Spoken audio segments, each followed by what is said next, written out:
Are you guys, by the way, are you guys impressed with how close to the camera Christopher is today? I know. He listened to our advice. His nipples are pressed up against the desk. He's so uncomfortable. Advice from last. Did you He's still the furthest away, though. You shaved? This is Chris on every episode. And we're like, who is that? We can't even see who that is.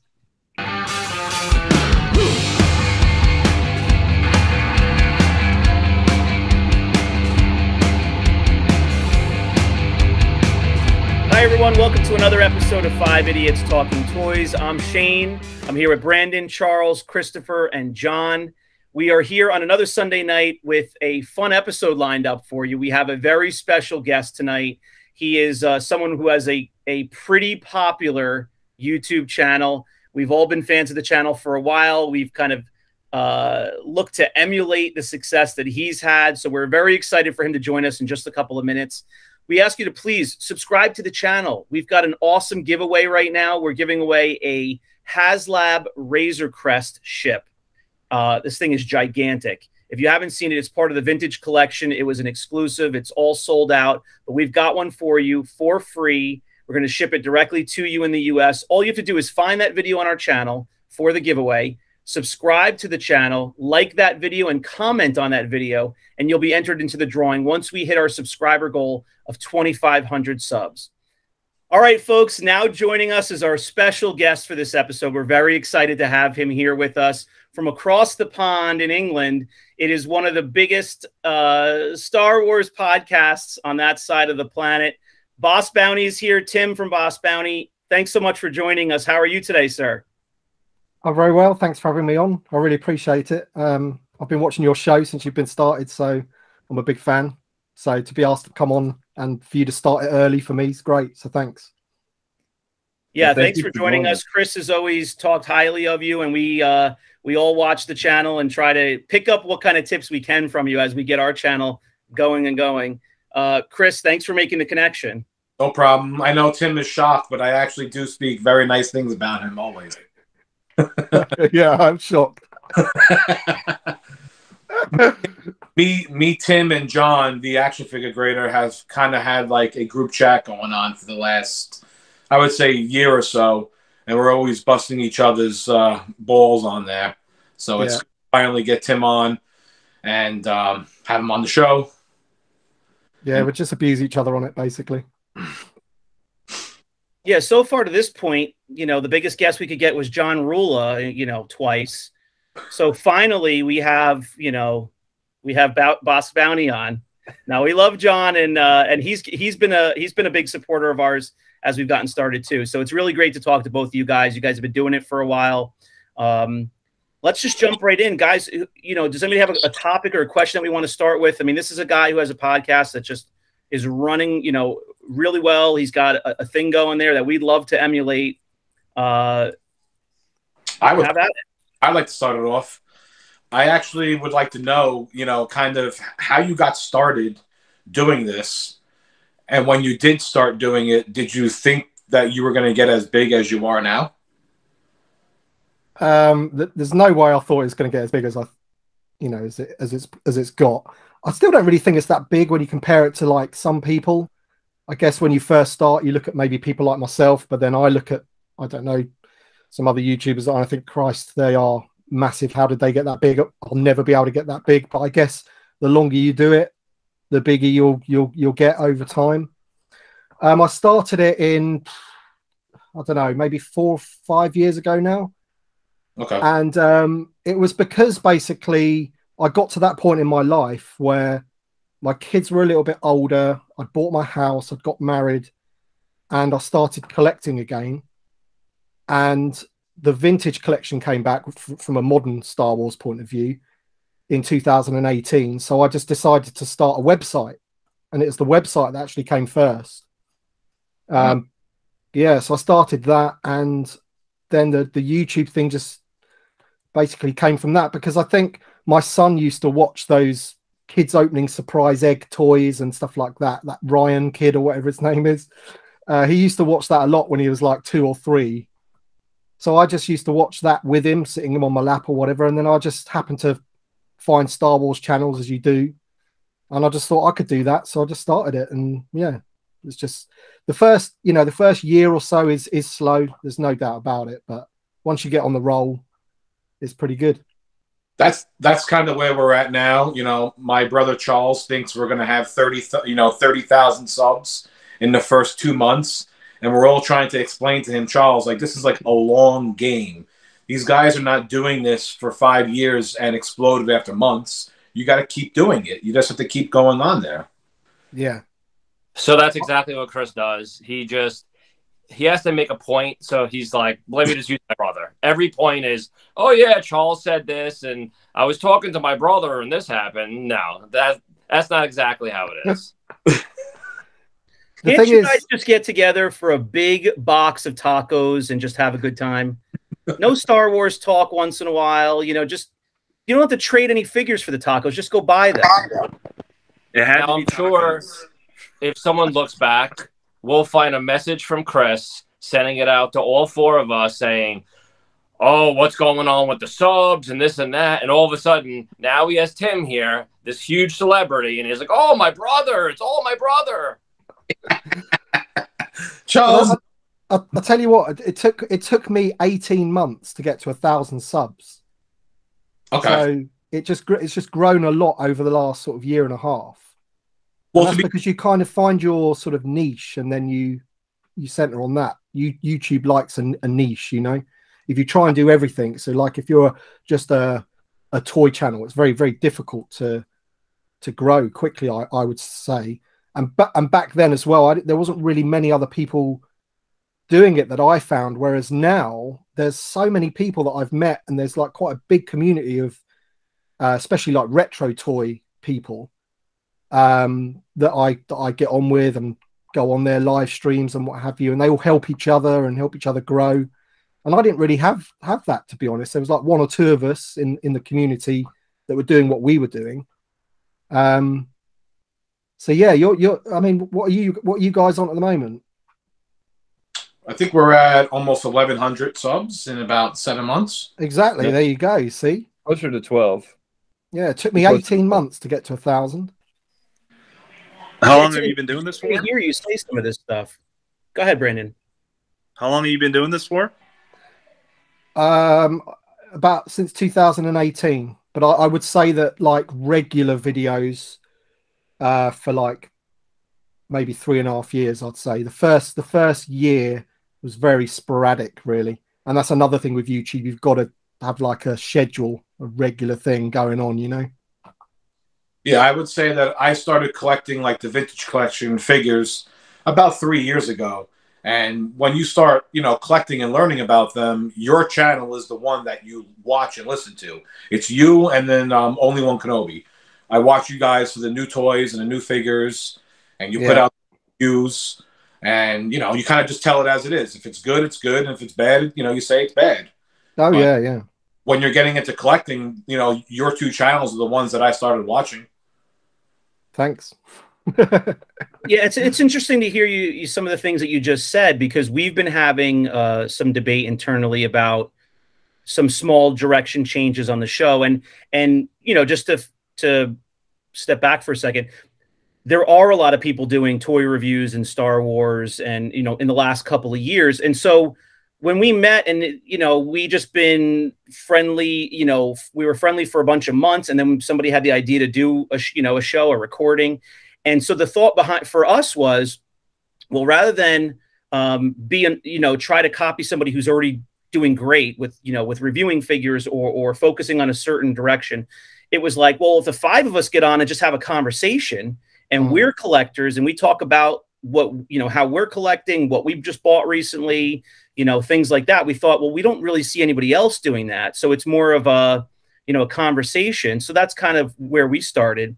But we have talked, guys, recently about, and some of our viewers will have seen some episodes recently. We're five idiots talking toys, and while we are all vintage Star Wars collectors, and that's what we really know, we know enough about a couple different areas to be dangerous. And then there's some toy lines we know nothing about, and we're first to admit that. But we've done some Marvel talk. We've done some Teenage Mutant Ninja Turtle talk. And so, like I'm pointing to what you just said. It's hard to spread out and not have a focus. And so maybe we'll have to keep that in mind. We had the thought, well, if we can get some other topics in the channel that might attract some additional viewers, whether they search and find us. But yeah, it's interesting to hear you talk about it for sure. Well, I think like retro toys is quite a niche in itself. I guess it's a niche of toys. But, you know, if you were just Star Wars, then, you know, you for sure would end up finding the audience for, you know, vintage Star Wars without a doubt. You know, YouTube's pretty good at matching up videos with who should be watching them and that kind of thing. But yeah, no, I like your format because I'm a one-man band. Like my channel's quite serious to a point, but when I do live streams, we have a right laugh and it's funny and whatever. But because you guys do this, you know, it's entertaining because it's, you know, you can have a joke and a laugh with each other and it's quite actually funny to watch as well. Do you know what I mean? Whereas me, essentially, often you're just seeing my hands basically, and I'm looking at a figure and I'm being quite critical about it. But that's what I love doing the live streams, and I love doing things like this because it's interaction and you get to have a laugh, you know. You do have really nice hands, Tim. Yeah. Always make sure my fingernails are clean. Some people don't, do they? Jesus. So while Shane was talking, no one can see John. John was rubbing his neck like with both hands. He was just like, he wanted to say something so bad, but he didn't. No, I mean, I like the idea of branching out, but you know, like Tim was saying, if he said that, you know, the vintage toys is the retro toys is a niche in its own. So yeah, you know, I think branching out is still a good idea. You know, I think to start with, it's a good idea to sort of just hone in on something, you know, that you really know about as well, that you're experts on. And then, of course, you know, once you get to a certain thing, then your audience is going to be interested in other stuff just like you are. So yeah, there's no reason why you can't branch out. But I think it's beneficial to really start with something you know a lot about, you know. Mm-hmm. And we'll continue the Star Wars talk. I mean, the vintage Star Wars, we're not going to sway from that at all. But yeah, and that's always been our focus. That's what we've said. That's our primary focus is vintage Star Wars. So we'll have to find a happy medium. We were even just saying the other day, like, let's, you know, see how it goes. But maybe what we'll do is stick with our weekly Sunday night show and stick with Star Wars so that we're not alienating anybody who really tunes in every week necessarily, who maybe doesn't collect anything else. But we can still record some of that content and drop it, you know, during the week, and it can just be extra. We'll find a happy medium, but it's fun to also learn about some other lines that we don't know so well. So we'll see. Sorry, go, bro. Oh, sorry, I didn't mean to cut you off. Do you, Tim? Do you only focus on modern stuff, or do you do vintage Star Wars as well? I don't really do modern Star Wars videos particularly, because I find it hard to sort of say something new about them. Do you know what I mean? But I do collect them without doubt. You can't see, but I've got another Detolf over here, which has got the full run in. And, you know, I've got a few items here. Underneath my Max Rebo is my first 12 stand. And I was born in 76, so I grew up with the Star Wars figures, you know. The only reason I like the modern is because it's that nostalgic factor about, you know, you can get a modern version of Bib Fortuna, which is an absolutely amazing figure, and it really looks like the character, but it's on that classic card, you know. That's why I like it. Yeah, I've been branching a little bit more into the modern stuff now, only because of how nice the figures are and the articulation and the amount of detail they're putting into the figures now, and that 3 3/4 inch especially. And I'm right there with you. I love the old style, you know, mint on card, like graphics that are on the litho there. I think that just totally adds to what you're buying there with the newer style figures. So that's something that I think we can all start getting into, is just the modern stuff and how nice it looks as opposed to the vintage stuff. I think if the vintage collection was not there, it would be very difficult for me to collect modern, I guess. I probably still would, but I wouldn't be invested in so much as I am. It's the card back is everything, really. I I do open them as well, and I do like displaying them open. But would I do that if I didn't have a YouTube channel? I'm not so sure. You know, they talk about the vintage line, like the old vintage Kenner figures, being like a rabbit hole of variants and so much stuff to collect. But I've been following along with Hasbro and the new vintage collection, and the amount of stuff that they're putting out constantly. Like, how do you have space for all this? Like, aren't you going to run out of room soon? Yeah, well, I can't fit any more. My walls are full, so I have to move things around. I am in the process of trying to get a bigger room in my house with a loft. You call it an attic, but a conversion upstairs because I live in a bungalow. Okay. So I'll have a bigger room, which means I'll be able to display more.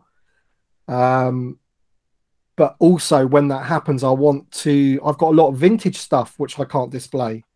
I've got various vehicles in the loft and stuff which I can't display because I just don't have the room. Like, most of my vintage stuff is on these things in the center. I've got some mini rigs and stuff at the bottom here which you can't see. I've got a load of mocks up here on a shelf, on a couple of shelves up there, like vintage mocks, Yeah, I've seen a lot of your vintage mocks. When you get them back and you get those nice high grades, you like to brag to me about them in the group. That's always.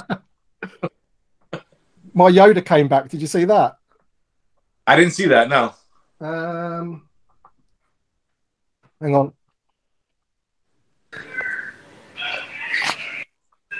Is this the modern Canadian one, or this is a vintage one? Sorry? Is this a vintage one, or this is the modern Canadian? Okay, yeah. This came back with a yellow 85, but I was really pleased that it got an 85 because it's tough to get that these days, And yes, it is UKG, so I know how you feel about that, but still. Hey, Brandon, how are your pants over there in Reno? Yeah, I've got no words for a nice 85 Return of the Jedi card. Now, if you had a clear bubble, then I might take my pants off. Yeah, tough to get with a clear bubble, that one, isn't it? Yeah, very. I don't even know if I've actually seen a clear bubble Yoda Jedi card now that I think about it. Yeah. So yeah, very tough. You're sending your items off to UKG to get graded. Just curiosity, what's their turnaround like? Well, it used to be 8 weeks, but then the pandemic hit, and then various other things, which I don't know what they are. Christmas backlog. Right now, I've got friends that are still waiting for stuff they sent in October, and they're saying that if you send something in now, it's 16 weeks. What's that? 4 months? Yeah, it's 4 months. But I paid for a membership. Silver membership, which is, I think it costs £250, and for that I think you get 4 submissions of 20 items which come back in 8 weeks. Wow. You get 4 single items for a 7-day turnaround, so it's really worth it, but I John Ruler has got so much to answer for. He really has, that guy. Because I'm just being an idiot and getting things like this graded, like modern sending off modern droids. I actually saw that. So he secretly texted me a picture of this and said, "Don't tell Tim, but I wanted to show you this." And I'm like, "Wow, that looks absolutely awesome, though." Yeah, it does look good, doesn't it? Yeah. So I got one of these, and it had a bit of a busted card, not good enough to keep mint. And I thought, well, why don't I send that in and get them to split it out like they would if it was the original FET, So that's the Droids FET with the new coin that just came out, right? Yeah, yeah. And I was actually embarrassed about sending this off, and I told John this as well. So I crumpled the card up a bit more. So it didn't. So it looked like it has completely lost it in terms of having anything good about it being on its card. So you might as well just open it and grade it like that. Chris, have you ever gotten a $12 figure graded? He actually did. He said, "Yeah, Lobot." Yeah, Lobot. What about Osaka? I don't know if you have a loose one graded. Probably not, just a mock. No, I don't have a loose one, but there's been times I want to get those things graded, but our turnaround time, we're over 8 months, 10 months, so we can't send items in like that right now to get graded. I'm not even sending anything in right now for my own self. I don't send in nothing. I only send in stuff that if someone buys something from me, I send it in for them. But I'm not sending in anything anymore. I'm just not waiting. And I live close enough to Atlanta. I can get to Atlanta, to AFA in Atlanta, and hand deliver it and be back by lunch. But the turnaround time for them is outrageous too right now. I mean, it's just crazy. Tim is over there with a Droids FET and a coin. He already got it graded, and we didn't even get ours released and mailed to us yet. I know. Yeah, it's not a $12 figure, Shane. That's like a $60 figure right now. Oh, over here because nobody has them yet. Yeah, because nobody has them. They're on eBay for $60. Yeah, my order got canceled. I got the carded one graded as well, and that got a 95. So I was quite happy with that. Nice. So now, do you blame John Ruler for everything now? For all your grading? What's that? Do you blame John Ruler, for all your grading? Yeah, because I originally what it was is I had this vintage collection clone trooper, which I'm looking at right now, and it's got like an upside down figure. So it's like a miscard. It's been placed upside down in the bubble. And he's like, "Oh man, you've got to get that graded." And I was like, "Okay, I'll send it off as like a little tester." And I just couldn't wait for it to come back and see what score it had got. It's like it's a bit of an addiction thing, really. What did it get? When they turn up. So when my order came back the other day, which was included that FET, so I sent off 19 items to get graded. I was sending off sealed case of vintage collection to get U grades and stuff like that. But with the intention of like selling some of the doubles that you get in the case and what have you, and hopefully making my money back, basically, and then I'm left with like one or two decent mocks. So that's what we always say with us. It's like you get excited to get the item in the mail the first time, and then you send it in for grading, and then you get excited all over again a second time when you get it back, waiting to see what the grade is. So it's like inside of each item. Yeah, But the problem is that it comes in and then it goes into a showcase or it goes into a box, and then you're sitting there going, "All right, well, what's next?" Yeah. Well, luckily, that's the good thing about modern is it's just coming all. You'll get new stuff every couple of weeks sometimes. So it never really stops. I had to cancel most of my pre-orders, through Big Bad Toy Store, because they were just coming to a point where there's just so much stuff coming out, and everything looks good. Like, it's not even like the stuff looks bad. It all looks good. I want it all, but I can't have it all. No, it is crazy.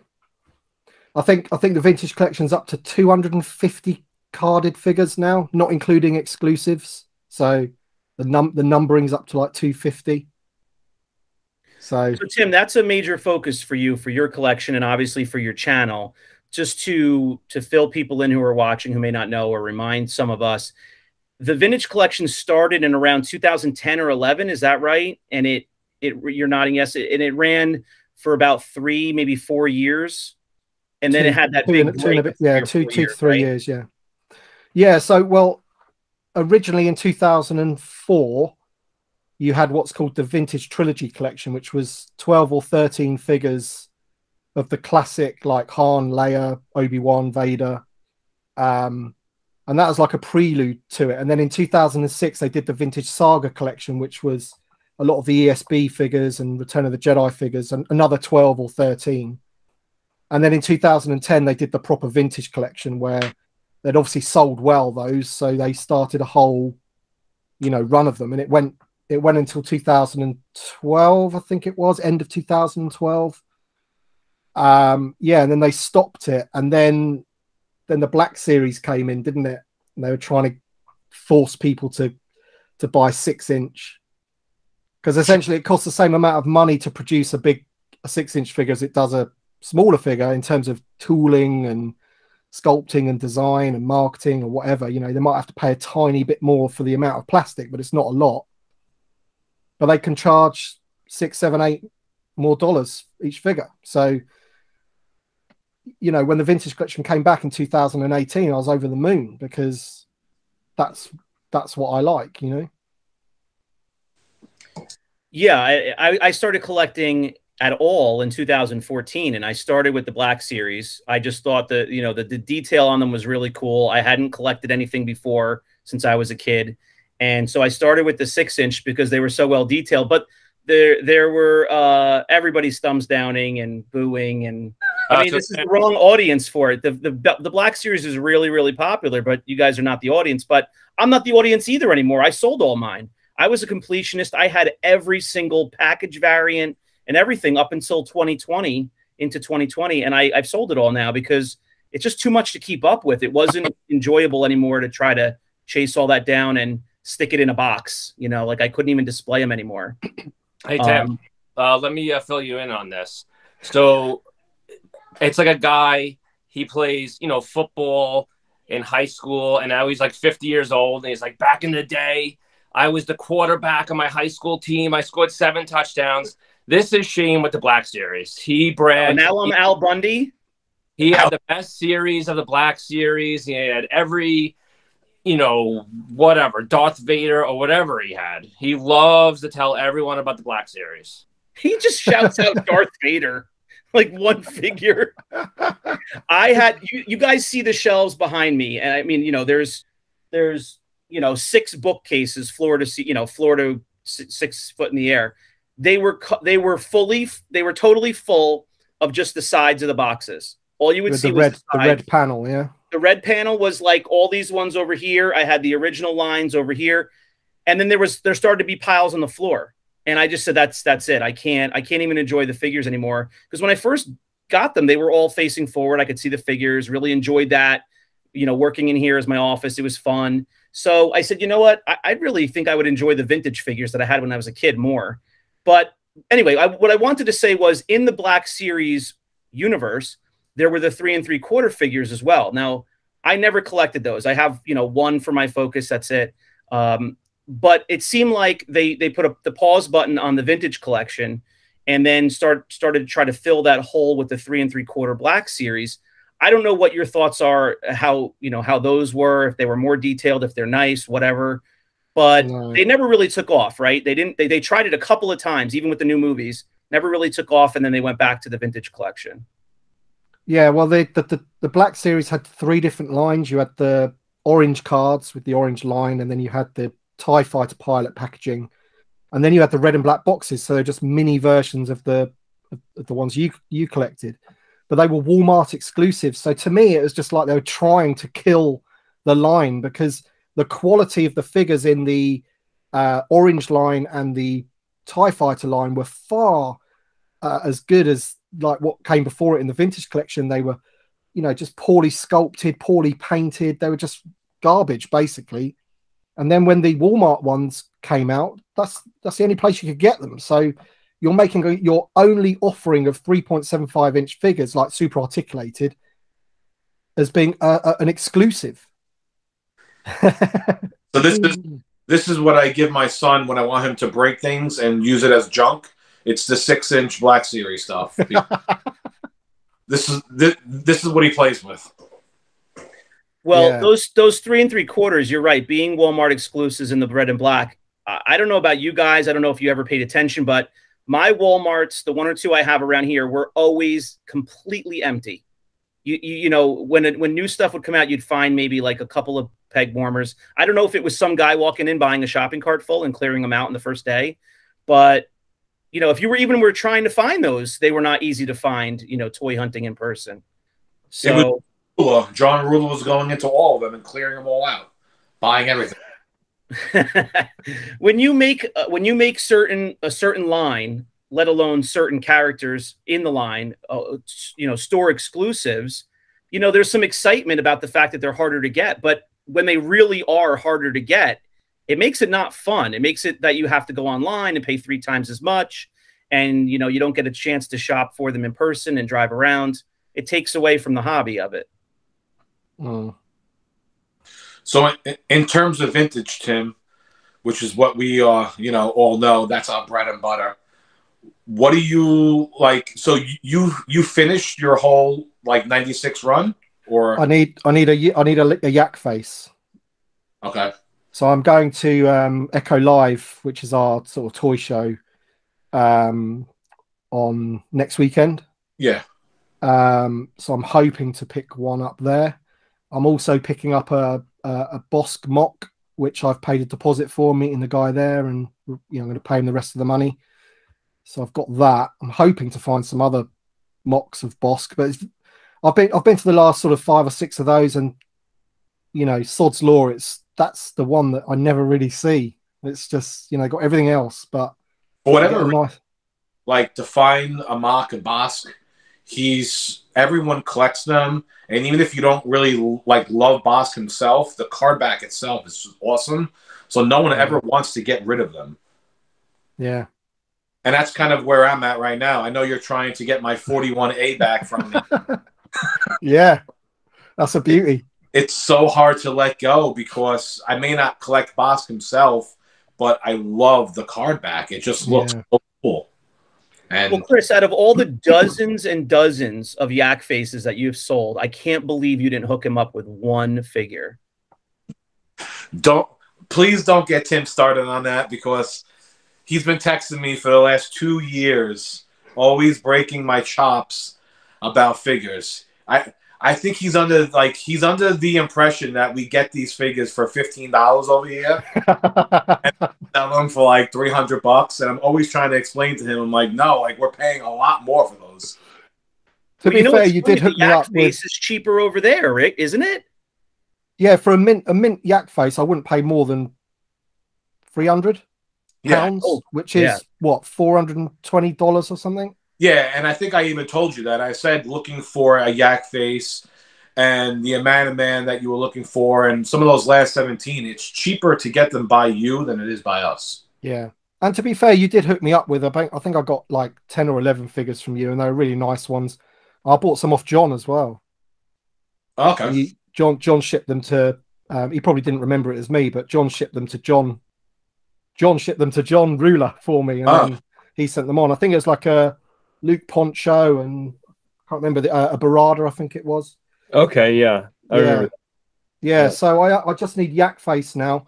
And then the Bossk thing, like I've always had 2 or 3 Bossk mocks, but now it's become, you know, I'm selling off my other mocks because I've got 2 focuses basically. I want Bossk mocks, and then I want the alternate cards. So that Yoda, been after one of them for ages. I've got the Vader, the Chewie, the Leia, Bespin Leia on the alternate card. So there's some really expensive ones that I need, like I need Fett, which is ridiculous because that one, a couple of years ago, I was looking at one for about 900, and because it was like a yellowy bubble, I thought I can get a better one than this. I'll just wait. And now that card's gone. You know, forget about it. I probably can't afford that now. But I'll get the other ones. Like, I mean, Luke Gunner's another one. Yeah, I was just going to say the same thing. Even the Luke Gunner card at now is going for $2,500 or so by us. Yeah, now he's gone up a lot, and he'll always be a seriously yellow bubble as well. Yeah. So, Chris, do you have anything that you want to show Tim over there? Anything you want to show Bossk's Bounty?